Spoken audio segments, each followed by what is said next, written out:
ശ്രീ സണ്ണി ജോസഫ് അദ്ദേഹത്തിന്റെ ഉദ്ഘാടന പ്രസംഗത്തിൽ പറഞ്ഞതുപോലെ കേരളത്തിലെ 8ാമത്തെ ജില്ലയാണ് ഞങ്ങൾ എല്ലാവരും ഒത്തുചേർന്നുകൊണ്ട് ഇവിടെ എത്തിച്ചേർന്നത്. ഓരോ സ്ഥലത്ത് ചെല്ലുന്നതും ഏറെ ആത്മവിശ്വാസം പകർന്നു ഉള്ള പ്രവർത്തനങ്ങൾക്ക് നേതൃത്വം കൊടുക്കുന്ന നമ്മുടെ പാർട്ടിയുടെ നേതാക്കന്മാരെയാണ് എപ്പോഴും കാണാൻ.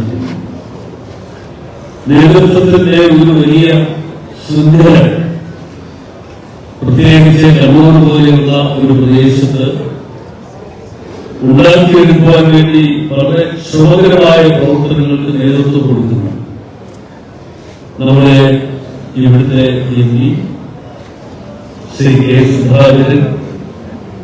അദ്ദേഹം KPCCയുടെ പ്രസിഡന്റായി പ്രവർത്തിച്ച വ്യക്തി. അദ്ദേഹം ഉൾപ്പെടെയുള്ള ആളുകളുടെ പ്രചോദനമാണ് കണ്ണൂർ പോലെയുള്ള ഒരു പ്രദേശത്ത് നമ്മുടെ പാർട്ടിക്ക് ഒരു വലിയ ഒരു മുതൽക്കൂട്ടായി മാറുന്നത് എന്ന യാഥാർത്ഥ്യങ്ങൾ നമുക്ക് എല്ലാവർക്കും അറിയാവുന്ന കാര്യങ്ങളാണ്. ഇന്ന് നമ്മളെ സംബന്ധിച്ചിടത്തോളം നിലമ്പൂർ ഉപതെരഞ്ഞെടുപ്പ് കഴിഞ്ഞതിന് ശേഷമുള്ള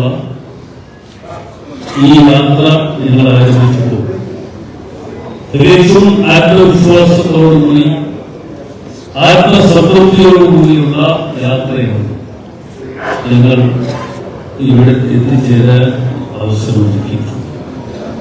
തീർച്ചയായും നമ്മളെ സംബന്ധിച്ചിടത്തോളം വരുന്ന നാളുകൾ നമ്മുടെ മുമ്പിൽ ചില ദൗത്യങ്ങൾ ഏൽപ്പിച്ചിട്ടുണ്ട്. ആ ദൗത്യങ്ങൾ എന്ന് പറയുന്നത് 2025 തന്നെ നടക്കാൻ പോകുന്ന പഞ്ചായത്ത്, മുനിസിപ്പൽ, അതുപോലെ കോർപ്പറേഷൻ തെരഞ്ഞെടുപ്പുകളാണ്. അത് കഴിഞ്ഞാൽ 2026 നടക്കാൻ പോകുന്ന നിയമസഭാ തെരഞ്ഞെടുപ്പാണ് നമ്മുടെ മുമ്പിലുള്ളത് എന്ന സത്യാവസ്ഥ നോക്കാം.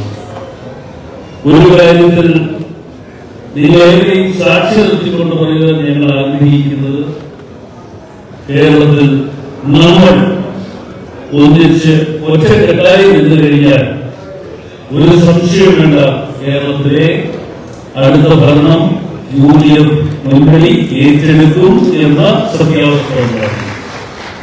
ആ മുന്നണിയിൽ നമുക്ക് ഏറ്റെടുക്കാൻ കഴിയണമെന്ന ആത്മസംതൃപ്തിയോടുകൂടി പറയണം എങ്കിൽ അതിനെ പ്രചോദനം നൽകുന്ന ഞങ്ങളെ പോലെയുള്ള ആളുകൾ നമ്മളൊന്ന് കാണേണ്ടതായിട്ടുള്ളത് നമ്മുടെ ഗവൺമെന്റ് ഒരു കാലഘട്ടത്തിൽ 2011 മുതൽ 2016 വരെയുള്ള കാലഘട്ടത്തിൽ ബഹുമാന്യനായിരുന്ന ശ്രീ ഉമ്മൻചാണ്ടിയാണ് കേരളത്തില് നേതൃത്വം. ആ ഉമ്മൻചാണ്ടി നേതൃത്വം കൊടുക്കുന്ന കാലഘട്ടത്തിൽ നമ്മൾ കേരളത്തിലെ ജനങ്ങൾക്ക് വേണ്ടി ഒട്ടനവധി പ്രവർത്തനങ്ങൾക്ക് നേതൃത്വം കൊടുക്കാൻ കഴിഞ്ഞു എന്ന സത്യാവസ്ഥ എന്റെ മുമ്പിലിരിക്കുന്ന നിങ്ങൾക്ക് ഓരോരുത്തർക്കും അറിയാവുന്ന കാര്യം. ഞാൻ സൂചിപ്പിക്കുന്ന മറ്റൊന്നും കൊണ്ടല്ല, കണ്ണൂർ പോലെയുള്ള ഒരു പ്രദേശത്ത് ഒരുപക്ഷെ അന്നത്തെ ഗവൺമെന്റ് നടപ്പാക്കിയ പല പ്രവർത്തനങ്ങളും മാത്രമല്ല, ഉമ്മൻചാണ്ടിയുടെ ജനസമ്പർക്ക പരിപാടി ജനങ്ങളുടെ മനസ്സിൽ നിന്നും മാറിപ്പോകുന്ന ഒരു കാര്യം. ആ ജനസമ്പർക്ക പരിപാടിയുമായി ബന്ധപ്പെട്ടുകൊണ്ട് ഞാനും ശ്രീ അനിൽകുമാറും അടക്കമുള്ള ആളുകൾ ഞങ്ങളൊന്ന് ഈ കണ്ണൂരിൽ വരികയും അദ്ദേഹത്തെ സഹായിക്കുന്നതിന് വേണ്ടി ഇവിടെ പ്രവർത്തിക്കുകയും ചെയ്തിട്ടുള്ളതാണ്. ഞങ്ങൾ ഉൾപ്പെടെയുള്ള ആളുകൾ ആ ജനസമ്പർക്ക പരിപാടിയിൽ പങ്കെടുത്തവരാണ്. നിരവധി ആളുകൾ, 10,000-കണക്കിന് ആളുകൾ അദ്ദേഹത്തെ കാണുവാൻ വേണ്ടി ഓടി. പക്ഷെ അന്നും ഉണ്ടായിരുന്ന ഒരു കാര്യം, ഇവിടുത്തെ കണ്ണൂരിലെ മാർക്സിസ്റ്റ് പാർട്ടി അവരുടെ നേതാക്കന്മാർ അപ്പോഴും വിട്ടുനിന്നു എന്ന് പറയുമ്പോൾ അവരുടെ പാർട്ടി പ്രവർത്തകർ തന്നെ ഒളിഞ്ഞും തെളിഞ്ഞും പ്രിയപ്പെട്ട ശ്രീമതിയെ കാണുവാൻ വേണ്ടി എത്തിച്ചേരുകയും സഹായങ്ങൾ ഏറ്റുവാങ്ങാൻ വേണ്ടി വന്ന കാര്യം ഞങ്ങളാരും മറന്നു. ആ സഹായങ്ങൾ ഏറ്റുവാങ്ങുവാൻ മാത്രം നിരവധി അനവധി മാർക്സിസ്റ്റ് പാർട്ടിയുടെ പ്രവർത്തകരെ ആ ഘട്ടത്തിൽ ഈ കണ്ണൂർ പോലെയുള്ള പ്രദേശത്ത് കാണാൻ കഴിയും. പിന്നീട് ഞാൻ ഇപ്പോൾ ഓർക്കുന്നു, ശ്രീ ഉമ്മൻചാണ്ടി കേരളത്തിലെ മുഖ്യമന്ത്രിയായിരിക്കുന്ന കാലഘട്ടത്തിൽ അന്ന് ആരോഗ്യവകുപ്പിന്റെ ചുമതല വഹിക്കാനുള്ള ഭാഗ്യമാണ് ആദ്യം എന്നെ ഏൽപ്പിച്ച അവസരത്തിൽ കേരളത്തിൽ അദ്ദേഹം എന്നെ വിളിച്ചിട്ട് പറഞ്ഞു, നമുക്ക് കേരളത്തിൽ ഇപ്പോൾ 5 മെഡിക്കൽ കോളേജ് മാത്രമാണ് സർക്കാർ അധീനതയിലുള്ളത്. വീണ്ടും നമുക്ക് ഏറ്റവും പിന്നോക്കാവസ്ഥയിൽ നിൽക്കുന്ന ജില്ലകൾ തെരഞ്ഞെടുത്തുകൊണ്ട് 2 or 3 മെഡിക്കൽ കോളേജ് കൂടി കൊടുക്കണം. അതായിരിക്കണം ഈ വരുന്ന ബഡ്ജറ്റിൽ ഉണ്ടാകാൻ. അന്ന് ബഡ്ജറ്റ് അവതരിപ്പിക്കുവാൻ ചുമതല ഉള്ളത് അന്നത്തെ ധനകാര്യ മന്ത്രിയായിരുന്ന ശ്രീ കെ.എം. മാണി. ഒരു അർദ്ധരാത്രിയിൽ എന്നെ വിളിച്ചു നിർത്തിയിട്ട് ശ്രീ ഉമ്മൻചാണ്ടിയോട് ചോദിക്കുകയാണ്, അടുത്ത ചോദ്യം പോയി. രാത്രി 12 മണിക്കാണ് എന്നെ വിളിക്കുന്നത്. ഞാൻ ഏതായാലും ഇപ്പോൾ വന്നു. അപ്പൊ എന്നോട് പറഞ്ഞു, താൻ വേഗം ഞാൻ താമസിക്കുന്ന ക്ലിഫ് ഹൗസിലേക്ക് വരാം. ഞാൻ അവിടെ ചോദിച്ചു. രാത്രി 12:12 അവിടെ ചെന്നപ്പോൾ എന്നോട് പറഞ്ഞു, അടുത്ത ബഡ്ജറ്റ് 2 ദിവസത്തിനകം അവതരിപ്പിക്കാൻ പോകുന്നു. ആ ബഡ്ജറ്റ് അവതരിപ്പിക്കുമ്പോൾ കേരളത്തിൽ ഏറ്റവും പിന്നോക്കാവസ്ഥയിൽ നിൽക്കുന്ന ജില്ലകൾ തെരഞ്ഞെടുത്തുകൊണ്ട് നമുക്ക് സർക്കാർ അധീനതയിലുള്ള മെഡിക്കൽ കോളേജ് കൂടി സ്ഥാപിക്കാൻ വേണ്ട നിർദ്ദേശമുണ്ടാകും. അപ്പോൾ അദ്ദേഹം തന്നെ ഏതൊക്കെ ജില്ല എന്നുള്ള നിലയിൽ പറയുകയുള്ളൂ. അദ്ദേഹം എന്നോട് പറയുക, നമുക്ക് കാസർഗോഡ് കൊടുക്കണം, നമുക്ക് ഇടുക്കിയിലൊന്ന് കൊടുക്കണം, അതുപോലെ മലപ്പുറത്തൊന്ന് കൊടുക്കണം. അത് പറഞ്ഞപ്പോൾ ഞാൻ പറഞ്ഞു, ഒരു സ്വാർത്ഥ താല്പര്യം എന്നുള്ള നിലയിൽ ഞാൻ പറഞ്ഞു, പത്തനംതിട്ട ശബരിമലയുമായി ബന്ധപ്പെട്ട് നിൽക്കുന്ന ഒരു ജില്ല എന്നുള്ള നിലയിൽ അതുപോലെ ഉൾപ്പെടുത്തട്ടെ എന്ന് ചോദിച്ചപ്പോൾ അദ്ദേഹം പറഞ്ഞു, അതും ഉൾപ്പെടുത്തുക.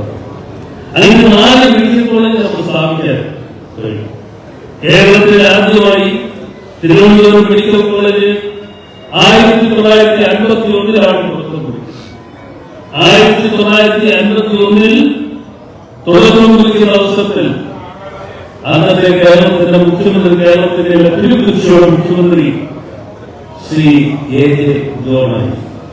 കോൺഗ്രസ്സുകാരനായിട്ടുള്ള എ.ജെ. ജോൺ കേരളത്തിന്റെ തിരുവനന്തപുരം മുഖ്യമന്ത്രിയായിരിക്കുന്ന സമയത്താണ് തിരുവനന്തപുരം മെഡിക്കൽ കോളേജിന്റെ ഉദ്ഘാടനം അന്നത്തെ പ്രധാനമന്ത്രി, ഇന്ത്യയുടെ പ്രധാനമന്ത്രി പണ്ഡിറ്റ് ജവഹർലാൽ നെഹ്റു വന്ന് ഉദ്ഘാടനം നിർവഹിച്ചു. അതിനുശേഷം 2011 ബഹുമാനായ ശ്രീ ഉമ്മൻചാണ്ടി കേരളത്തിന്റെ മുഖ്യമന്ത്രിയായപ്പോഴാണ് നമുക്ക് ഈ മെഡിക്കൽ കോളേജുകൾ സ്ഥാപിക്കുവാനുള്ള അവസരം ഉണ്ടാക്കിയത്. ആ മെഡിക്കൽ കോളേജുകൾ സ്ഥാപിക്കാൻ അവസരം ഒരുക്കി എന്ന് പറയുമ്പോൾ അതിന് വേണ്ടുന്ന എല്ലാ ഏർപ്പാടുകളും ഉണ്ടാക്കുന്നത് ശ്രീ ഉമ്മൻചാണ്ടിയാണ്. ഞാൻ പറഞ്ഞത്, കോൺഗ്രസ് ഗവൺമെന്റ് എപ്പോഴും അധികാരത്തിൽ ഇരിക്കുന്ന സമയത്താണ് നമുക്ക് എല്ലാ അവസരങ്ങളിലും നമുക്ക് രാജ്യത്തിന്റെ പുരോഗതി, അതുപോലെ തന്നെ നമ്മുടെ നാട്ടിലെ ജനങ്ങളുടെ ഐശ്വര്യപൂർവമായ ജീവിതം മനസ്സിലാക്കുന്നത് അവരെ സഹായിക്കാൻ അവസരം ഉണ്ടാക്കി. അതല്ലാതെ ഇന്നത്തെ മാർക്സിസ്റ്റുകാർക്ക് പറയുന്നത് നമ്പർ 1 ഞങ്ങൾ നമ്പർ 1 ആണ് എന്ന് വല്ലപ്പോഴും ഒക്കെ വീണ ജോർജ് പറഞ്ഞ നിങ്ങൾ ഓർക്കുന്നുണ്ടാകും എന്ന് ഞാൻ കരുതുകയാണ്. വീണ ജോർജ് ഇടയ്ക്കിടയ്ക്ക് പറയും, ഈ കപ്പൽ ആദ്യം ഇതിലേക്ക് ഇല്ല സാർ എന്ന് പറഞ്ഞാൽ നിങ്ങൾ മറന്നുപോയി കാണില്ല. നിയമസഭയിലെ പ്രശ്നമാണ് കപ്പൽ എന്താ കപ്പിത്താൻ. ആ കപ്പിത്താൻ നയിച്ചുകൊണ്ട് പോകുന്ന ഒരു കപ്പലാണ്. ഇന്ന് ആ കപ്പൽ ആടി ഒഴിഞ്ഞ് തകർന്ന് തരിപ്പണമായി വെന്റിലേറ്ററിലേക്ക് പോകുന്ന അവസ്ഥ നമ്മുടെ സംസ്ഥാനത്തുണ്ടായിരിക്കും. ബഹുമാന്യനായ ശ്രീ സണ്ണി ജോസഫ് കേരളത്തിന്റെ PCC അധ്യക്ഷനായി ചുമതലയേറ്റെടുത്തതിനു ശേഷം അദ്ദേഹം ഒരു ദിവസം വിളിച്ചു പറയുകയാണ്, നമുക്ക് നാളെ എല്ലാ മെഡിക്കൽ കോളേജിന്റെ മുന്നിലേക്കും നമ്മുടെ പാർട്ടി പ്രവർത്തകർ പോകണം. പാർട്ടി പ്രവർത്തകർ പോകുക മാത്രമല്ല, നമ്മുടെ പ്രതിഷേധം കൊണ്ട് അറിയിക്കണമെന്ന് പറഞ്ഞപ്പോൾ കേരളത്തിലെ എല്ലാ മെഡിക്കൽ കോളേജിന്റെ മുന്നിലേക്കും ഓടിയെത്തിയത് കോൺഗ്രസ് പ്രസ്ഥാനവും യൂണിയൻ പ്രവർത്തകരുമാണ് എന്ന സത്യാവസ്ഥ നമ്മൾ ഓർക്കും. ആ സത്യാവസ്ഥ ഓർക്കണമെന്ന് പറയുമ്പോൾ നമ്മുടെ ശ്രീ സണ്ണി ജോസഫിനെ ഞാൻ പ്രത്യേകമായി അഭിനന്ദിക്കുകയാണ്. അദ്ദേഹത്തിന്റെ ആത്മവിശ്വാസവും അദ്ദേഹത്തിന്റെ ദീർഘവീക്ഷണവുമാണ് ആ പരിപാടിക്ക് അന്ന് നേതൃത്വം കൊടുക്കാൻ കഴിയും. ആ നേതൃത്വം കൊടുക്കാൻ കഴിഞ്ഞു എന്ന് പറയുമ്പോൾ അതിനുശേഷം കോട്ടയത്ത് നടന്ന സംഭവവികാസങ്ങൾ ഒരുപക്ഷെ എനിക്ക് നിങ്ങൾക്ക് മറക്കാൻ പറ്റുന്ന കാര്യങ്ങളല്ല. കോട്ടയത്ത് നടന്ന ലിംബു എന്ന് പറയുന്ന ഒരു വീട്ടമ്മ അവരുടെ ജീവൻ വെടിയാനുള്ള അവസരം ഒരുക്കിയത് ഈ ഗവൺമെന്റും പിണറായി ഗവൺമെന്റും അതുപോലെ തന്നെ രണ്ട് മന്ത്രിമാരായിട്ടുള്ള ശ്രീമതി വീണ ജോർജും അതുപോലെ ശ്രീ വാസനും രണ്ടുപേരും ഇവിടെ ഉണ്ടായിരുന്നു.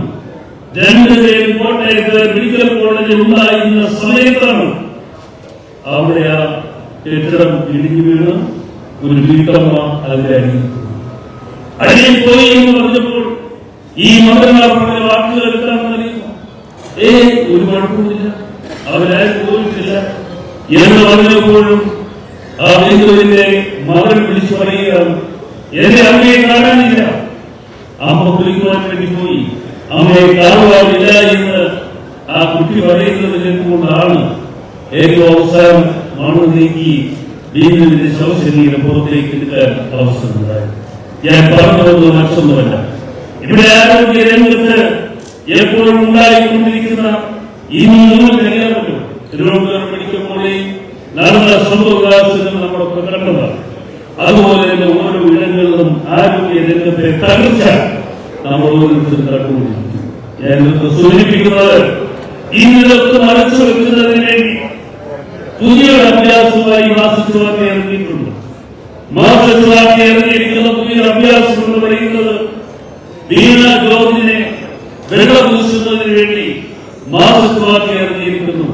അവർ പറയുന്നു അത് വീണ ജോർജ് വീണ്ടും തുടർന്ന് എന്ന് വെച്ചാൽ പിണറായി വിജയൻ അടുത്ത വീണ്ടും തുടരാൻ വേണ്ടിയുള്ള തയ്യാറെടുപ്പ് നടത്തിക്കൊണ്ട് അദ്ദേഹം ആരോഗ്യവാനായി വരുന്നതിന് വേണ്ടിയാണ് അദ്ദേഹത്തെ കൂടെ അന്ന് അമേരിക്കയിൽ കഴിച്ചെടുക്കുന്നത്.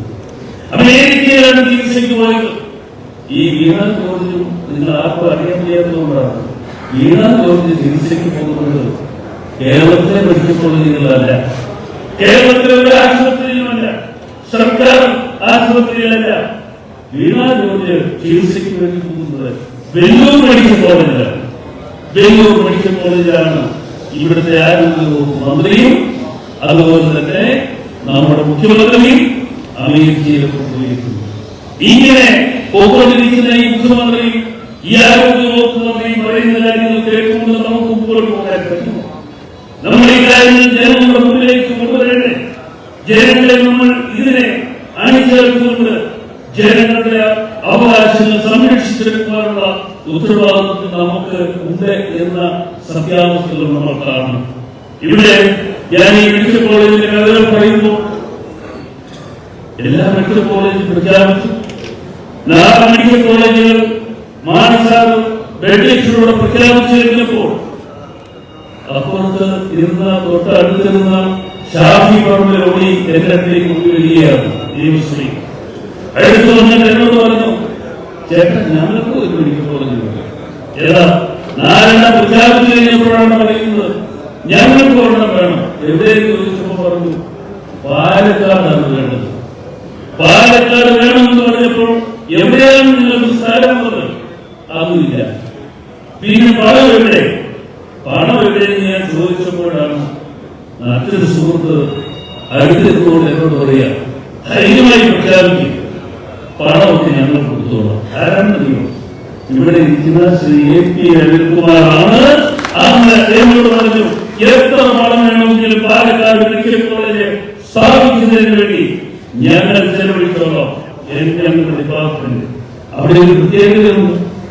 ഇന്ന് അവിടെ പഠിക്കുന്ന വിദ്യാർത്ഥികൾ 100 സീറ്റുകളുണ്ടെങ്കിൽ 75 സീറ്റുകളും പട്ടികജാതി പട്ടികവർഗ വിഭാഗത്തിൽപ്പെട്ട കുട്ടികൾക്കാണ് അവിടെ കിട്ടുന്നത്. 25% സീറ്റുകൾ മാത്രമാണ് മറ്റ് വിഭാഗത്തിലുള്ള കുട്ടികൾക്ക് അവിടെ കിട്ടുന്നത്. അപ്പോൾ ഞാൻ പറഞ്ഞത് വിദ്യാഭ്യാസ മേഖലയിൽ വലിയൊരു കാഴ്ചപ്പാടോടുകൂടി ആ വിദ്യാഭ്യാസ മേഖലയിൽ നടപ്പാക്കിയിട്ടുള്ള നിരവധി പ്രവർത്തനങ്ങൾ ഇതിന് വിദ്യാഭ്യാസ രംഗം തകർന്ന് തരിപ്പണമായി മുന്നോട്ട് പോകുന്നു. നിങ്ങളൊരു കാര്യം ആലോചിക്കണം. കേരളത്തിലെ വിദ്യാഭ്യാസ മേഖലയിലെ വൈസ് ചാൻസലർമാർ 13 വൈസ് ചാൻസലർമാർ ഉണ്ടാകേണ്ടത് 12 പേരും ചുമതലയുള്ള ആളുകളെ എങ്ങനെ അഭ്യർത്ഥിച്ചു കൊടുത്തിരിക്കുന്നു എന്ന് വെച്ചാൽ വൈസ് ചാൻസലർമാരില്ല. ആകെ ഒരു വ്യക്തിപ്പോൾ ഒരു സർവകലാശാലയ്ക്ക് മാത്രമാണ് വൈസ് ചാൻസലർമാരുള്ളത്. അങ്ങനെ തകർത്ത് തേടിപ്പടമാക്കിക്കൊണ്ടിരിക്കുന്ന വിദ്യാഭ്യാസ മേഖല എന്തുകൊണ്ടുണ്ടാകുന്നു എന്ന് നമ്മൾ കാണണം. കേരളത്തിലെ വിദ്യാർത്ഥികൾ ഇവിടെ പഠിക്കാനുള്ള അവസരം ഒരുക്കി കൊടുക്കുക എന്ന് പറയുന്നത് ഏത് ഗവൺമെന്റിന്റെ ഉത്തരവാദിത്വമാണ് എന്ന് ഞാൻ കാണുന്നു. ബഹുമാന്യശ്രീ A.K. ആന്റണി കേരളത്തിന്റെ മുഖ്യമന്ത്രിയായിരുന്നപ്പോഴാണ് സ്വാശ്രയ മേഖലയിലെ വിദ്യാഭ്യാസ സ്ഥാപനങ്ങൾ തുറന്നതിന് വേണ്ടിയുള്ള നടപടികൾ സ്വീകരിച്ചത്. ആ നടപടികൾ സ്വീകരിച്ച് വന്നതിന് ശേഷം ഇവിടെ അത് എന്തുകൊണ്ട് അങ്ങനെ ഒരു നടപടി ഉണ്ടായി എന്ന് ചോദിച്ചാൽ നമ്മുടെ കുട്ടികൾ പോകുന്നത് കർണാടകത്തിലും തമിഴ്നാട്ടിലും ആന്ധ്രയിലും ഒക്കെ പഠിക്കുവാൻ വേണ്ടി പോകുന്നു എങ്കിൽ ആ കുട്ടികൾ ഇവിടെ തന്നെ പഠിക്കുവാൻ, കേരളത്തിൽ പഠിക്കുവാൻ, അവരുടെ സമ്പത്തുകളെ വിനിയോഗിക്കുവാൻ കഴിയേണ്ടിയിരിക്കുന്നു. അതിനാവശ്യമായ സഹായം ഉണ്ടാകണം എന്നുള്ളതിന്റെ അടിസ്ഥാനത്തിലാണ് ഇവിടെ സ്വാശ്രയ മേഖലയിൽ പ്രവർത്തിക്കാൻ അവസരമുണ്ടായി. അങ്ങനെ വന്നപ്പോൾ ആ സ്വാശ്രയ മേഖലയിൽ അത് തകർക്കണമെങ്കിൽ ഇവർ ഗവേഷണം നടത്തിക്കൊണ്ടിരിക്കുകയാണ്. ആ ഗവേഷണം നടത്തിക്കൊണ്ടിരിക്കുന്ന ആ ഗവേഷണത്തിന്റെ ഭാഗമാണ് ഈ അടുത്ത സമയത്ത് കേരള യൂത്ത് സർവകലാശാലയിലേക്ക് SFI എന്ന് പറയുന്ന വിദ്യാർത്ഥി സെക്രട്ടറിയും DYFI എന്ന് പറയുന്ന യുവജന സെക്രട്ടറിയും ഇലക്ഷൻ എന്ന് പറയുമ്പോൾ മാസച്ചുമാക്കിയും അതേപോലെ തന്നെ പോലീസിന്റെ സഹായത്തോടുകൂടിയാണ് അവർ അവിടെ കാണിച്ച അഭിപ്രായങ്ങൾ നമ്മൾ കണ്ടത്. അപ്പോൾ ഇതൊക്കെ ചെയ്യുന്നത് എന്തെന്ന് ചോദിച്ചാൽ ആരോഗ്യ വകുപ്പ് മന്ത്രിക്കുണ്ടായ ക്ഷീണം മറച്ചു വെക്കുവാനുള്ള ലക്ഷ്യത്തോടെയാണ്. ആരോഗ്യ വകുപ്പിനെതിരെയുള്ള ശബ്ദം കോൺഗ്രസ് പ്രസ്ഥാനം ഉയർത്തിയിരിക്കുന്നു. അത് വെളിയിൽ വരാതിരിക്കുന്നതിന് വേണ്ടി അടുത്ത ഒരു പുതിയ പരിപാടിയുമായി അവർ മുന്നോട്ട് പോയിരിക്കുന്നു. ഞാൻ ഒരു കാര്യം സൂചിപ്പിച്ചുകൊണ്ട് അവസാനിപ്പിക്കാം. ഇന്ന് UDFന്റെ കഴിഞ്ഞ 10-ാം തീയതി യോഗം കൂടിയിട്ടുണ്ടായി. കഴിഞ്ഞ 10-ാം തീയതി കൂടിയ യോഗത്തിലെടുത്ത തീരുമാനം നമ്മള് പുതിയ ഒരു തീരുമാനം വരുന്ന 23-ാം തീയതി കേരളത്തിലെ എല്ലാ ജില്ലാ ആസ്ഥാനങ്ങളിലും പ്രതിഷേധ സംഗമങ്ങൾ നടത്താൻ തീരുമാനിച്ചു. എല്ലാ ജില്ലാ ആസ്ഥാനങ്ങളിലും പ്രതിഷേധ സംഗമങ്ങൾ. ആ പ്രതിഷേധ സംഗമങ്ങൾ നടത്തുന്നത് കേരളത്തിലെ ആരോഗ്യ രംഗത്തുള്ള തകർച്ചയും അതുപോലെ വിദ്യാഭ്യാസ മേഖലയിലുള്ള തകർച്ചയും ചൂണ്ടിക്കാണിച്ചുകൊണ്ടാണ് അതിന് നേതൃത്വം കൊടുത്തത്. അപ്പോൾ തീർച്ചയായും അതിനുള്ള സഹകരണം എന്റെ പ്രിയപ്പെട്ടവരായ നിങ്ങൾ ഓരോരുത്തരുടെ ഭാഗത്തു നിന്നുണ്ടാകണം എന്നുകൂടി അവസരത്തിൽ സൂചിപ്പിച്ച് ഞാൻ അവസാനിപ്പിക്കുകയാണ്. നിങ്ങൾ ഭാഗ്യവാന്മാരാണ്. ഇവിടെ ഇരിക്കുന്നത് MP-മാരുടെ 3 MP-മാരാണ്. ഒരു MP ബഹുമാനായ ശ്രീ K. സുധാകരൻ, നിങ്ങളുടെ സ്വന്തം MP ശ്രീ രാജ്മോഹൻ, അതിൽ കൂടുതൽ സ്വന്തം MP. അപ്പുറത്ത് ഞാൻ ചോദിക്കുകയായിരുന്നു,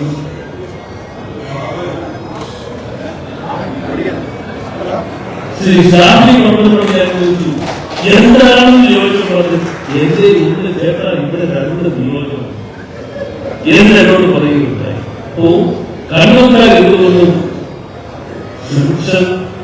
അല്ലെങ്കിൽ കണ്ണൂർക്കാർ എന്തുകൊണ്ടും ഭാഗ്യവാന്മാരാണ് എന്ന് പറയേണ്ടതായിട്ടുണ്ട്.